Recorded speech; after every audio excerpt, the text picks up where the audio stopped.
আজকে সকালে আমার এই রেড প্লাটিনাম মাছটি মারা গেছে, মেল মাছটি। সব মাছগুলো চারপাশ দিয়ে ঘুরঘুর করতেছিল। জাস্ট কত সুন্দর একটি কালার দেখেন। মাছটি কালকে রাতে সুস্থ ছিল, মনে হচ্ছে ঘন্টাখানেক আগে মারা গেছে।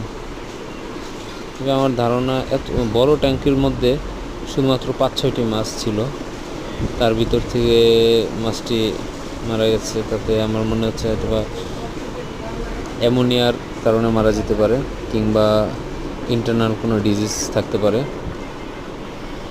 দেখেন কালারটা দেখেন, জাস্ট মাশাআল্লাহ, অনেক সুন্দর একটি কালার ছিল। এই যে দেখেন, এই যে প্লাটি কালারটা দেখেন, খুবই খারাপ লাগতেছে মাছটার জন্য। আমার ট্যাঙ্কের অন্য মাছগুলো দেখেন পাশাপাশি, এই যে দেখেন কত সুন্দর কালার, মাশাআল্লাহ।